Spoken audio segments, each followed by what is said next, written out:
Hey everybody, it's Bust with Battles with Bust number 113, and today we're going to be doing battle in the Last Chance Gauntlet. And so this one will be a little bit longer than our Last Chance Gauntlet. I didn't realize the last time we jumped into this that we were just going to have to play one match.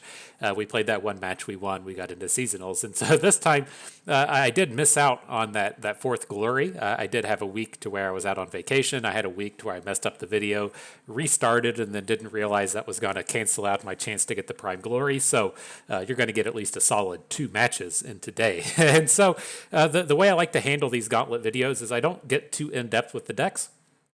We've played all of these decks in the past. We have videos on the channel for all of these decks. If you want something a little bit more in depth, you can go back to those individual deck guides. But I like to talk a little bit more about the best of 3 concepts and what we're bringing and why we're bringing specific decks and not so much the contents of those decks. And so to bring up everyone's favorite thing in the world, we're getting a nice big spreadsheet up here. I feel like this format might have been a little bit easier to see than the previous charts that we've been using. This is more along the lines of how we put it together for seasonals on the last season. But the idea here today is I did bring a lot of the Demacia rallies. I had initially intended to bring kind of like 3 flavors of Demacia rally, whether or not that was going to be Scouts plus something with Poppy and then probably something with Bard. I couldn't quite piece together how I wanted to do it, but that was the idea. Or we were going to play something with the Winding Light. But I'm not really happy with the Winding Light decks. I feel like Aphelios-based Winding Light decks are kind of dangerous to be playing. I think that that's something that's going to have a big target on their backs, and so I was willing to just stay away from that. But with kind of like the resurgence of Scouts these days, I didn't want to be bringing Scouts either. I don't want it to be kind of like directly on the crosshairs of the 2 rising stars of the format, and so we're just kind of keeping those in mind. We're definitely targeting them here today. But for the decks that we're bringing, we're going to be bringing Discard Draven, Draven Sion, Draven Midrange, whatever you want to call it.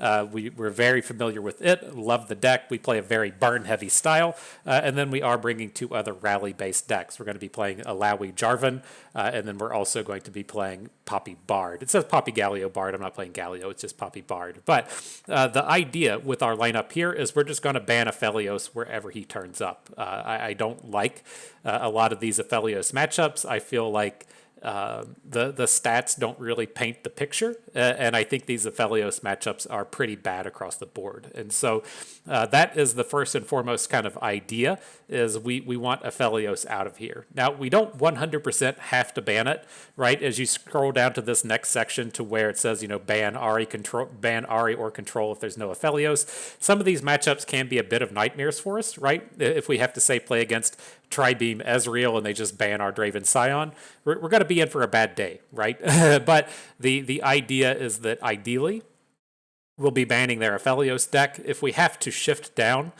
to one of these other decks that's just a little bit worse, then fine. But right, Draven Sion does have some problems against a bit of these decks, but it's at least just not a complete and total nightmare. Let's say we're playing against Tri-Beam Ezreal with both of our Demacia decks. And so that's the kind of general idea is A, we want to ban Aphelios, B, we want to ban out the Noxus-based control deck if we can. Just like having these the likes of Illaoi just doesn't work playing against decks that are running both Disintegrates and Scorched Earth. So that's where you kind of run into problems with that. The third section I have on here is the off-meta problems. I don't expect to see too much of this stuff, but we are running into the Gauntlet today, which does tend to have like this really weird and odd collection of decks that you'll see. And so if we played seasonals and ran into like Ash LeBlanc and Thresh Nasus, I would say, wow, that's kind of surprising. Jumping into the Gauntlet, I don't think that's quite as surprising as such. And so I did want to at least take note of the decks I don't expect to see, but the ones that we may end up seeing in the Gauntlet today. And then what is probably most important to a lot of people are the decks that we actually want to play against. And these are the decks to where they're A, popular, and B, we might be able to smoke the same deck twice with 2 decks in our lineup. That's kind of the ultimate goal, is being able to beat the same deck twice, right? That's just the finest spot you can be in. And that's where the Scouts comes into the equation. Scouts is pretty weak against all of these decks. The numbers here are skewed. Like, some of this is just small win rates. Some of this is just the what's his name, Zap Sprayfin inspired light version not quite catching on just yet. But I feel like even if we just cut a straight 10% off of these win rates, so if Draven Sion was at 55%, Illaoi Jarvan was at 60%, and then Poppy Galio Bard was at 55%, I would still be pretty happy to be carrying this lineup against scouts, right? And so that's the main thing we're looking to play against is we want to play against scouts. We'd like to play against the Annie decks that are burn centric, and then otherwise there's just a collection of rando decks that are pretty popular, but we have pretty good matchups against. Last but not least, not spending too much time with this section up here at the top right. These are the other decks that I suspect we'll see today, but maybe not in large numbers. And I just kind of wanted to have their win rates handy just in case. And so it's Tally, Alessandra, the Sun Disc. These things always turn up. Poppy Tarek is the deck that Majin Bay made popular this week, and so I expect to see that around a little bit. And then Jarvan Poppy Bard is what I think to be one of the more underrated decks in the format, but another one that we have pretty decent matchups against. And so those are our decks. If you want to see what we're playing with real quick, with Draven, Sion, Midrange, I do play these more aggressively burn-centric versions. I think this works out much better than trying to be more mid-rangey. And so we're playing the full complement of Burn. We have the 3 Get Excited, 3 Nox and Fervors, 3 Decimates. We're playing the full 3 copies of Reborn Grenadier. And this is just to slam as much damage as fast as we can. We're only playing 2 copies of Lost Soul in the value package. And so it's definitely much more burn-centric. And I think this works a lot better as we're into this kind of really P&Z heavy, Annie heavy, burn style control deck matchups to where you can just kind of ignore the units a bit and reach past the boards where they've grown stronger than you. In terms of our Illaoi Jarvan, we are playing 1 copy of Twisted Fate, 2 copies of Jarvan. Otherwise, pretty straightforward here. We're playing all of the cards that generate the dudes, whatever, that generate the tentacles. Just a small package outside of the tentacles with just some Brightsteel Protectors and Petricide Broadwings, and then a wide collection of Demacia-based utility with the 2 single combats, 2 sharp sights, 2 cataclysms, 2 golden Aegis, 2 Shield of Durandi, and 2 concerted strikes. And so still pretty heavy on the big bro OTK, but I really like this style of deck against something like Scouts. They're really good at dealing with wide boards and slightly kind of growing. But here, just attacking through, if you're attacking with your 10 attack overwhelmed Illaoi twice, they can usually only put like 4 or 5 health in front of it, usually enough for the OTK. Then the last deck we're bringing here is Poppy Bard. No Galios, no Jarvans. Jarvan, of course, in our other list. But the only kind of differences or oddities you may see with this one is we are playing the full 3 copies of Vanguard Bannerman. I do want to just be as strong as we can in the early game and try and overwhelm any other board control style deck. We're playing 4 copies of Rallies, and then I do have 2 copies of Rangers Resolves. I still expect to see lots of Make It Rains, lots of Twisted Fates. I want to have our smaller units protected and not get ravaged by AoEs. And so we do tend to grow due to Bard. We grow by the likes of Vanguard Bannerman. I just want to ensure that either if we've made a bunch of like value blocks, our board doesn't get cleared, or if we're in the earlier game, I don't want to get ravaged by Make It Rains. And so that's the list. That's what we're going to be doing battle with today.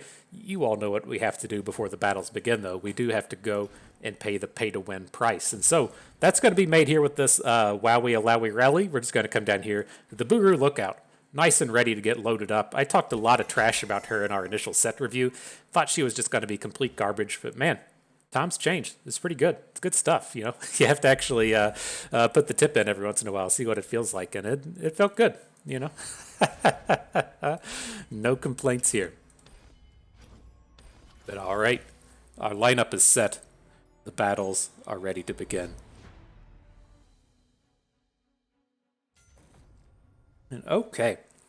And so this is kind of an odd one. I knew, kind of like going into things, this is a lineup that we were going to see a lot of. This is the one to where I think the guys at Mastering Runeterra basically said, hey, these are the best decks in the format, just go and play these. And we did typically plan on just banning this Aphelios, but we have to actually come out and cancel Ari Bard, right? If you take a look at our spreadsheet real quick, this Ari Bard does have the potential to just dome us. And so if opponent comes in and bans out our Poppy deck, we're really going to struggle against Ari Bard. And so I am going to go ahead and drop that one off. He is at least playing the Aphelios Zoe version, and he's not playing the Victor version, which should be a little bit better for us. Ideally, we would get to ban out the Aphelios, but the Ari Bard is just too strong. Then all of our decks are good against the likes of the Nami deck. And so here, starting off, I do like to put what I think to be our weakest deck forward. In that case, I'm going to run with Draven Sion here. It should have a pretty good matchup against the likes of Twisted Fate Nami. The matchup against Aphelios Zoe Vi is fairly even. The thing with the Nami deck is they tend to just like fill out the board, but we are playing really burn heavy and should be able to go over top of what they're doing. All right, so up against Zoe, I'll hang on to the Boom Baboon. Otherwise, I want to find some early game stuff to do. Not bad. Urchin turns up. Like, ooh, even better with the Fallen Rider. It's unfortunate that we aren't on the even attacks. Like, I'm really curious what these decks' win rate looks like when you do get to deal this 4 damage with the Risen Rider. It is astronomically stronger. But we'll see. We'll see if it runs into a Mystic Shot or not next turn. He says, no, I'm not I'm not playing any units. Let's just go a little bit slower here. Let's drop the Boom Baboon. We'll save this Risen Rider for next turn. We can just drop the Sump Dredger Flame Chompers now. And this is a pretty active way to just chunk in 9 damage, right? He's going to play 1 unit. We'll get to just hook something with the Flame Chompers. All right, he naturally had 1 in hand. That's fine, but let's actually just keep his Flame Chompers out of combat. Is that how we want to do it? I think this is fine. I think our board is just like a little bit stronger than his right now. In the incoming Mystic Shot, absolutely.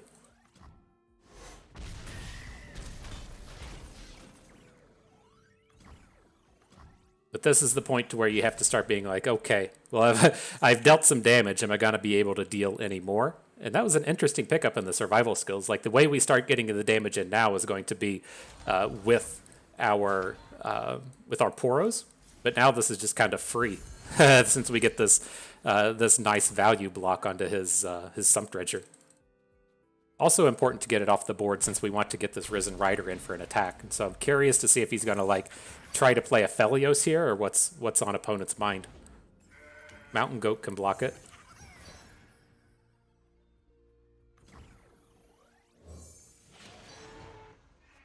But we definitely want to be opening here. Oh, he's got an extra Mystic Shot.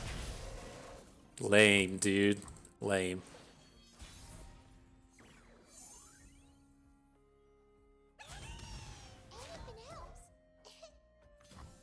Okay, we can't really risk him just getting units on board at this point. The big question we're going to have now is, do we want to go for Sion? Do we want to use Sion to try and close out this game? Or do we want to use it to have him punch in this 2 points of damage through the Sump Dredger? Right, so this would take opponent down to 10, Get Excited would take him to 7, Mystic Shot takes him to 5, and then we have 2 cycle after this. Like, that's pretty close to the lethal. The downside is... well, I guess I should say the kind of upside is it's going to be 2 turns away before he can play the Winding Light. And I think we have like a bit of time to get this stuff going, but... I'm just going to send this face. We could arguably want to send it at the... man, he's already played 2 Mystic Shots? This is like the key turn. If we send this to face or if we send this to the Mountain Goat, since we're going to get the 4 overwhelm damage through, I'm going to take the safer route and just go face. It's just like, if we send this Get Excited at the Mountain Goat and then he has a Get Excited or a 3rd Mystic Shot or whatever to take down our Sump Dredger, the game's just over. We can't win from that point. But this is still a pretty healthy chunk of damage coming in.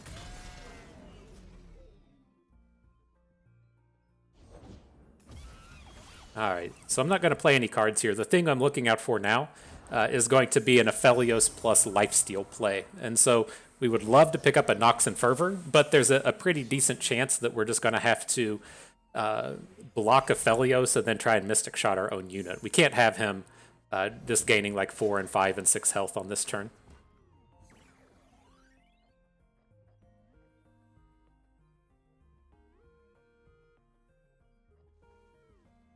Let's go with the cheap ones here. Alright, we pick up the Decimate. So close to lethal. So close. What's he going for? Oh, he doesn't go for the moon weapon. Okay.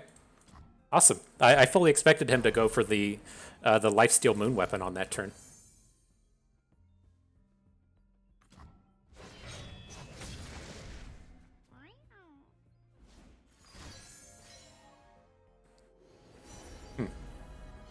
And then he does Calibrum onto our ephemeral unit. I don't know about that, my dude. I don't know about that. But we've definitely just reached burn mode here. Would be nice to get in this daring poro damage. If it happens, great. If it doesn't, we'll just have to find another way.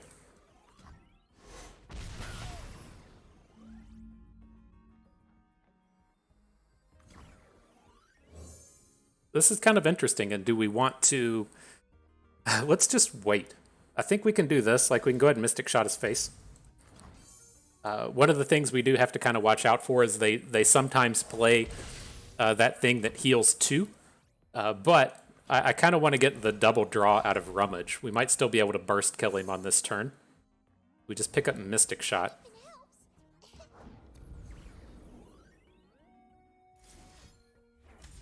See where it gets us. Maybe he should have waited till he played his Winding Light, but it's good enough to do it. Good job, Draven Sion. The burn package feels so good. Tell me about how good the package feels. All right, Poppy Bard coming through. I've been pretty happy with the discard Draven. That's been kind of my my ladder grinder over the past few days. I haven't been sure if I'm going to have to try and pick up wins to get the ladder rank, to get the seasonals, or if we can, just get it here. But that's what I've been using to try and get up to about 200 LP or so. He appeared out of nowhere. We were peaceful once. Do we want to make this trade? I mean, probably don't. We still have Poppy behind. No reason to be super greedy here.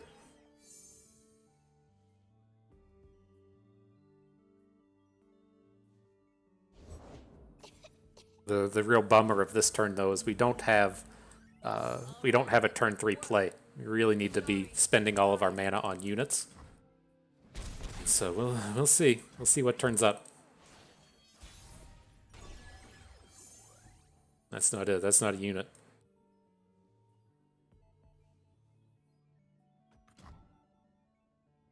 There is a lot of gotcha factor with this Ranger's Resolve, but I think we should be able to use it next turn. No more hiding. Okay, I was expecting more out of him. I thought he was going to try and do a little bit more there.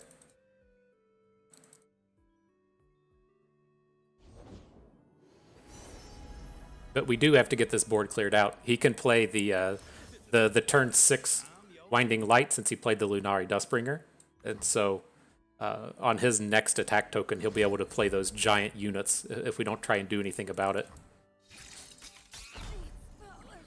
Okay. Now the question here is we can't Golden Aegis this turn, right? We can attack with Poppy, then attack with Poppy again with the Aegis, or do we want to save that for a turn? Here we can add Bard and Poppy and then maybe make a play with the Ranger's Resolve. My only concern with trying to make a double attack this turn is if he does something with the Felios. And so I'm going to lead with Poppy just in the event that he plays something and we need to attack right now. But ideally we'll get to play Bird before we start making attacks this turn. Shockwave. Oh, came out of the Pharaoh's Fancier. Okay.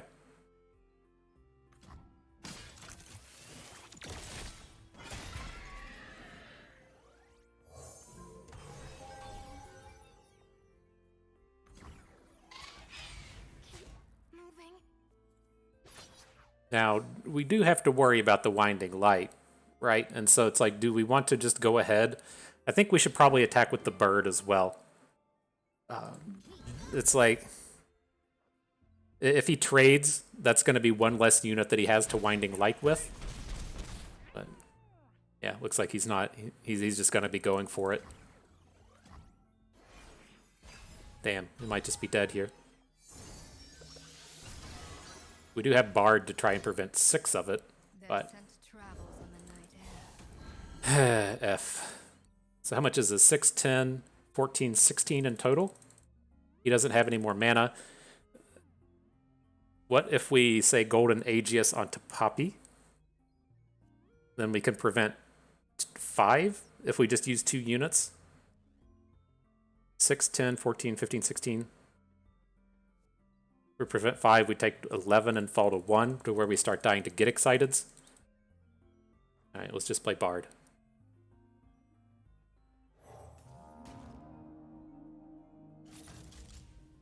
Rip Poppy.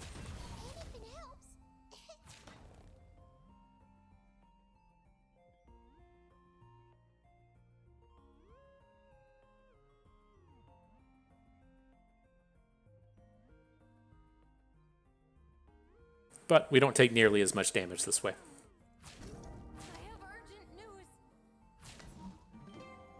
Only take 5. We get to follow up with 2 more units. One of them is the Silverwing Vanguard. It's going to have to be okay.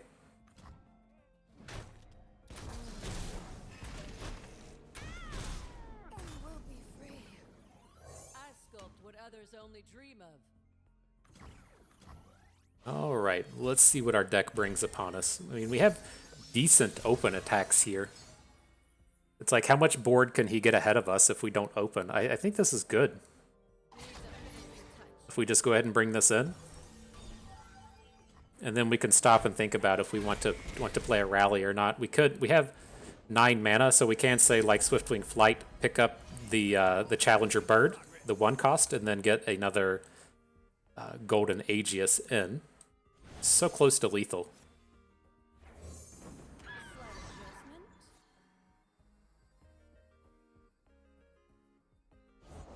Only a fool would Still got to add quite a bit to this board.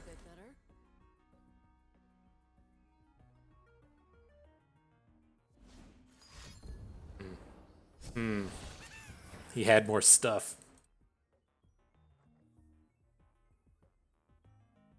So we're at 7.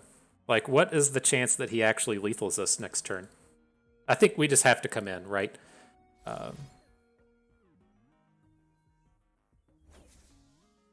It's like we can't leave all this shit on the board and risk him having another Winding Light. We just have to try and clear out these units. So it kind of sucks, but it is what it is. you leave me no recourse. I think he's going to fall to 2. Still has a Daring Poro. Okay, might be close enough.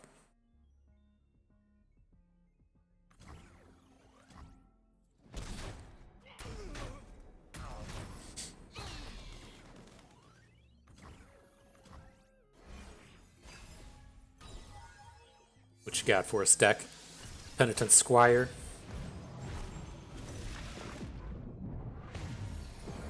So if he goes like Mystic Shot into Winding Light, I'm pretty sure we'll just be dead. But that's the triple evoke. That's expensive. I mean, I feel a lot better seeing him drop to 4. There could be a world where he does get to pick up like the 3/3 elusive and then attack us down to 3 and then have a get excited next turn or something. But I think I definitely feel better with him playing triple evoke.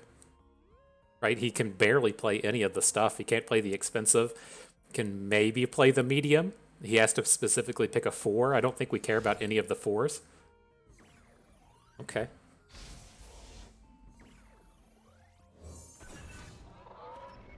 Interesting.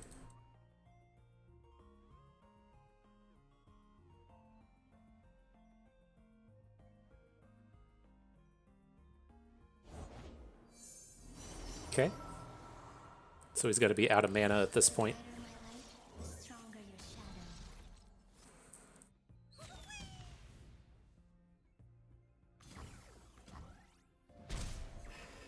Oh man! Oh, okay, we didn't have the banner. I was like, oh no, we kind of messed that up. But I think this is okay now.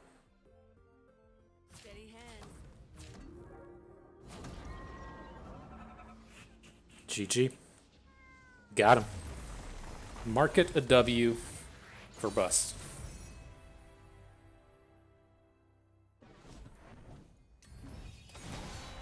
All right. The match has been won. On to the final battle. See if we can't make our way into seasonals. And what do we got here? Very, very similar lineup, except they don't have the Ari Bard deck this time. That does let us come over here and now ban out the Aphelios Vi. The Action Sivir, this is the deck that we played in our previous, maybe 2 videos ago. It's Action Sivir with the Winding Lights in it. I think our matchups against this are going to be just fine. And again, I want to keep up the Nami deck. It is, kind of nice when we did just come down and 2-0 the Aphelios Vi, but I'm pretty sure that's where we want to be. I don't have stats on the Action Sivir deck, but we do have the stats on the Twisted Fate Nami. That's going to be down here, right? Kind of coin flipping with Draven Sion, but our Demacia decks present good matchups. But I feel like playing against the Targon deck, it's going to have like a very similar table to Scouts. They play a lot of very similar cards across each of their decks.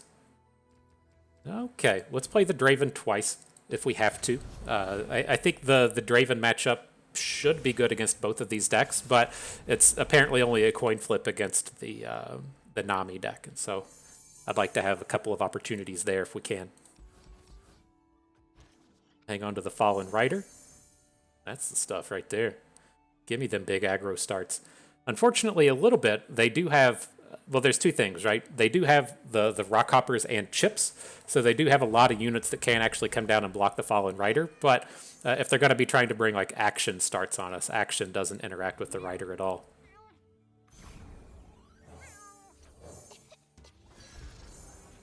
All the Fallen Riders today.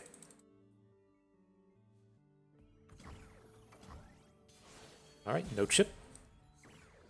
And see, it's like if he's mulliganed and now his play is Action, we are just like so far ahead, right? Action just does not interact well with this board. If he has the Rockhopper, then it's, fine. He can trade with our Risen Rider, but just getting this 6 dome on the first turn or having to play Action plus Sharp Sight or whatever, Shaped Stone, just such a shitty spot to be in. We're going to come down booming next turn.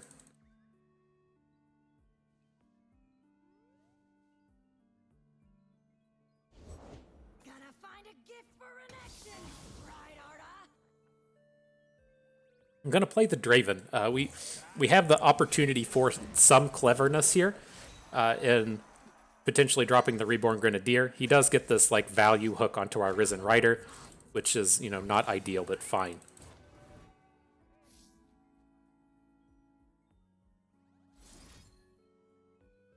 Let's see. Let's actually just discard another Rider and block. Oh, hang on. We need to... Here's what I wanted to do. I want to discard the Fallen Rider.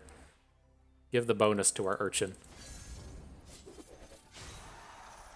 And put you in front of Dude. So we lose our Risen Rider. Take down his Fearsome blocker. And now we can play 2 more Fearsomes next turn.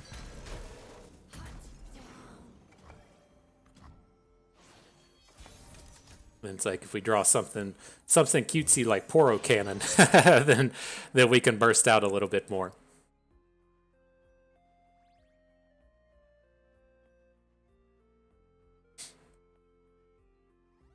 Again, I guess if you really want to just go for it here, we can play a Grenadier, discarding Grenadier. He's in with Sivir.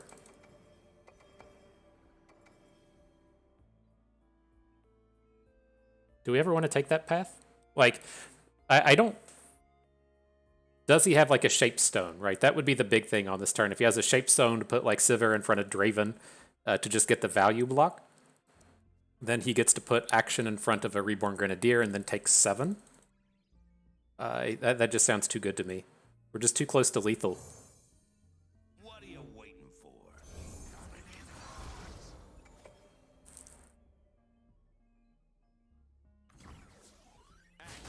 Coming right up. It's like, That's all. see, Shaped Stone onto Sivir to take down Draven, that's fine. And then he takes 10? No way he's just taking the 10-piece nugget here. Guess he is. Okay.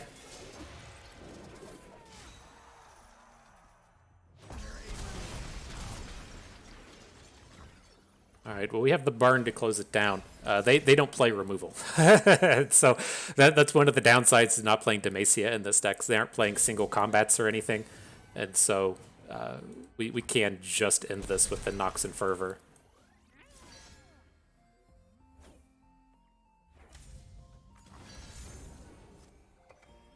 Ideally, we'll get to play this a little slow. I was going to say, let's see how they spend their mana, but should be pretty good. Nobody respects that Draven Sion, man. Soul-crushing set of games. Absolutely elbow dropped him right off the top rope kind of shit coming out of Draven Sion today. Nobody's got the respect, man. Nobody's got the respect.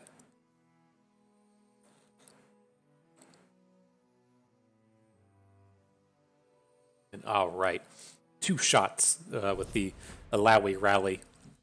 See if we can't take this into the end of the seasonals. Makes the next week a lot easier because we can still sit around and play on the ladder. Okay, so with this deck, I do like to hang on to Tentacle Smash. Otherwise, let's just mulligan and look for some cheaper plays.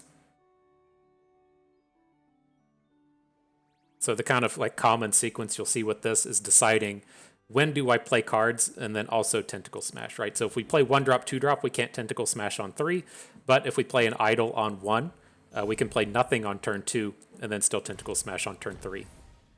It's one of your big and important sequences. The same idea can be said with Answered Prayer.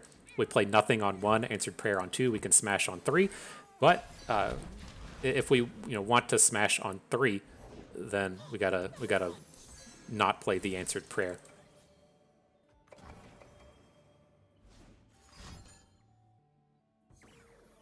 Okay.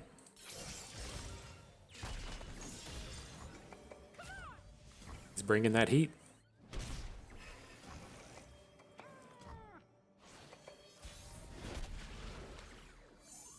Now the thing that I have to start to like worry about here is if we come in and smash the coral creatures, and then he has a tentacle smash on the way back, right? These Twisted Fate Nami decks all play their tentacle smash.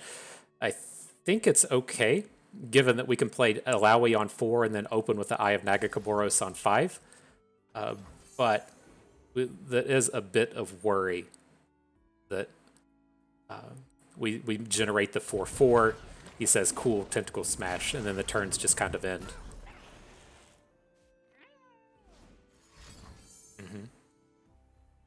So the other idea would have been to say, save this Brightsteel Protector for that. That's okay, though. I think we're still fine.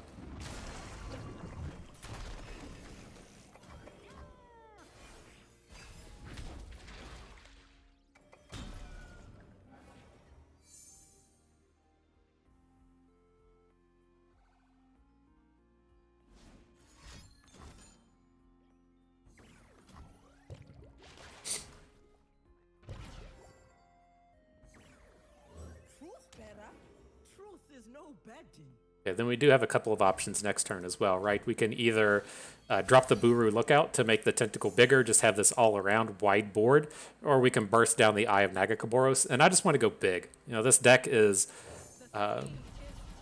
we need to force them to kind of react to what we're doing, and this just gets the absolute most stats on the board. Between the 7 from the Lookout, the spawn 3 on the Tentacle, and then the spawn 3 adding back into Illaoi. Just a lot more stats and a lot more raw power than just using the Eye.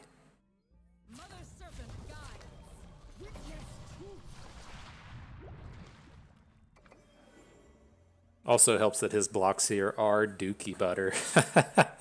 He doesn't have the ways to deal 4 damage, right? He needs 2 cards to deal 4 damage on this board.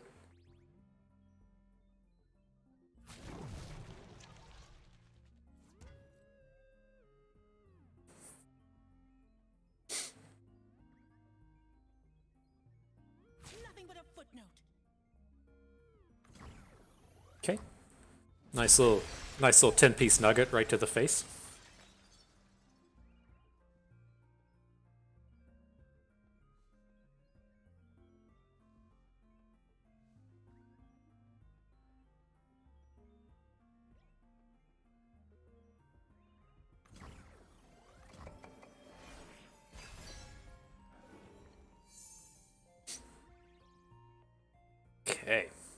Be nice if we could clear out some board with the Twisted Fate. We'll see how they react here. But if we can get his dudes removed, that would be nice. Also be nice if we could pick up like a Cataclysm or something, but I think we're in a pretty decent space. That can't feel good, right? Can't feel good playing the thing, whatever it's called. I'm always up for a round or two.